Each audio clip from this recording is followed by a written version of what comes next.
বাঙালি কিছু এজেন্ট আছে, এর কারণে ভিসা কাগজপাতি নিয়ে অনেক সমস্যায় পড়তে হয়। অনেকেই যায় বৈধভাবে, তো বেতন কম হয়, কোম্পানির অবস্থা ভালো বেশি না, দিকে সইরা অন্য জায়গায় যায়, কাগজপাতি করতে সমস্যা হয়। সমস্যা হয় যে কাগজপত্র হয় না, উকিলে ডেট দেয়, তারপরে অনেকগুলো দালাল আছে, দালাল আমাদের ডেট ঘুরায়, শুধু আমাদের থানাতে যাই যে দেয় না।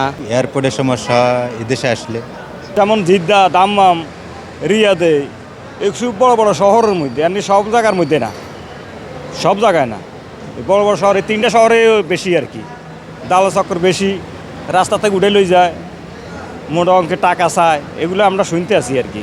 আমি বুঝতেছি না, আসার সময় তো ঠিকই ঝামেলা দেখছি, আমি 2 মাস আগে আসছি আর কি। আসার সময় ঠিকই অনেক সব কিছু এলোমেলো, সব কিছু কোনো কিছু রিয়া নাই, যেমন ওইখানে আইসা বাইর হওয়া করা এগুলো সিস্টেম কোনোটাই ঠিক নাই, সত্যি কথা যেটা আর কি। এখন তো আমি ঢুকতেছি, দেখা যাক আল্লাহ কী করে। আমরা তো বাহিরে থাকি, আমাদের ওই পরিবেশ তো আর হয় নাই, বাট আমাদের কোনো অসুবিধা করে না, যারা ইউএস থেকে আসি এদের ম্যাক্সিমাম কোনো সমস্যা হয় না। আমি আজকে প্রায় অনেক দিন আমাদের অত সমস্যা হয় না। সমস্যা হয়তো মিডিল ইস্টের মানুষদের বেশি সমস্যা, অন্য জায়গার মানুষের বেশি সমস্যা হয়। আমি তাহলে সিসিলিয়াতে যাচ্ছি, বাইরের রূপসা চাঁদপুরে। সমস্যা হয় যে কাগজপত্র হয় না, উকিলে ডেট দেয়, তারপরে অনেকগুলো দালাল আছে, দালাল আমাদের ডেট ঘুরায়, শুধু আমাদের থানাতে যাই যে দেয় না, পাসপোর্ট আটকায়, অনেক হয়রানি করে আর কি, অনেক হয়রানি করে। দালাল ধরে গেলে অনেক সমস্যা হয় আর কি। ডাইরেক্ট প্রসেসিং করলে ইতালি যাওয়ার পরে কোনো সমস্যা হয় না।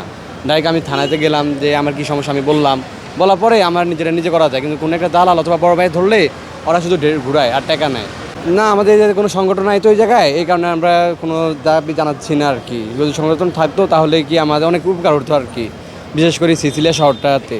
নন ইনভার্টার এসির দামে ঘরে আনুন বিদ্যুৎ সাশ্রয়ী ইনভার্টার এসি। এখন 1.5 ton my one inverter AC মাত্র 48,900 টাকা পাওয়া যাচ্ছে মিনিস্টার শোরুমে। না, আমার অনেক বন্ধু বান্ধব পড়ছে, অনেক হয়রানি হয়েছে এই আর কি। এই যে আপনার কাগজে যেমন সৌজন্য মেয়াদ শেষ, সৌজন্য মেয়াদ আমরা যে একটা কাগজ থাকে, একটা কার্ড থাকে, ওটা সৌজন্য মেয়াদ আর কি। ওটা সৌজন্যটা না হলে আর কি প্রসেসিংটা হয় না।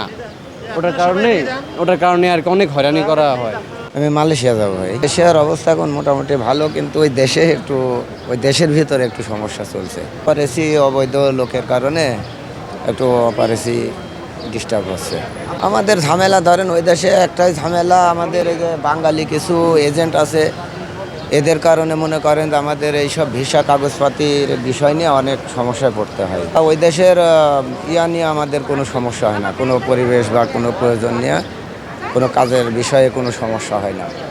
এদিক দিয়ে আল্লাহর রহমতে এই যে আমাদের বাঙালি ভাইয়েরা কিছু আছে না, এজেন্টের সব কাজ কারবার করে, ওরাই অনেক সময় অনেক ধরনের মনে করেন যে একটু উল্টাপাল্টা কাজকর্ম করে। ওদের ইয়াতে যারা পড়ে তাদের মনে করেন যে অনেক সমস্যায় কাগজপাতি নিয়ে আর কি। এয়ারপোর্টে তো আসার সময় দেখছি ভালোই ছিল, এখন বর্তমানে কি পরিস্থিতি বলতে পারবো না। আবার ওখানে ঢোকার পরে নামার পরে বলা যাবে যে কেমন কি পরিবেশ। সিন্ডিকেট আছে, তারপরে আরও অনেক ধরনের ক্যাটাগরি লোক আছে আর কি, যারা ধরেন টাকার বিনিময়ে লোক নিয়ে সেরা সমস্যার মধ্যে পালায় আর কি। না, আমি এ পর্যন্ত কোনো সমস্যা পাই নাই, আমি যা দেখলাম ঠিকই আছে। আমাদের বলতে আছে অনেক সমস্যাই। এয়ারপোর্টের সমস্যা এদেশে আসলে, মানে বাইরে যেমন পাসপোর্ট অফিসে গেলে হ্যাঁ সমস্যা আছে, পাসপোর্টের ব্যবসায় পাসপোর্টের সমস্যা, পাসপোর্ট রিনিউ করতে গেলে সমস্যা হয়, পাওয়া যায় না ঠিক মতো। এটি চায় যাতে ঠিক হয়ে যায়, এতে কোনো অসুবিধা না হয়, পাসপোর্ট ঠিক মতো দিলে বাইরে যায়। আমরা থাকি তো মূলত শহর এলাকায় থাকি না, একটু গ্রাম, ওইখানেও তো ওটা সমস্যা আমরা ফেস করি না। শহর এলাকায় হয়তো বা মানুষের থাকে, পুলিশ টুলিশে ধরে, অবৈধ থাকা যায় না, কিন্তু আমাদের কাগজপাতি আছে, আমরা কোনো সমস্যা মনে করি না। যদি কাগজপাতি না থাকে তাহলে তো কাজকর্ম করতে সমস্যাই, বাইরে হইতে পারে না, অনেক রিস্কে থাকতে হয়, কোন সময় পুলিশ ধরে, নিজে করতে পারে না।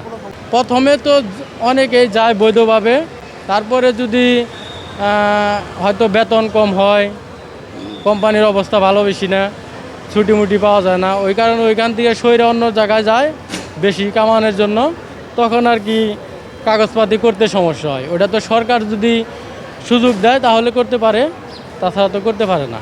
দালালরাও তো টাকা নেয় অনেক, কিন্তু তারপরেও কইরা দিতে পারে না, সরকার সুযোগ না দিলে করতে পারে না। সরকার সুযোগ দেখ, অনেক মানুষ প্রবাসী অবৈধ আছে, তারা সুযোগ দেখ, তারা একটু কাগজপাতি করে ভালোভাবে থাকুক, তারা তো অনেক কষ্টে দিন কাটায়।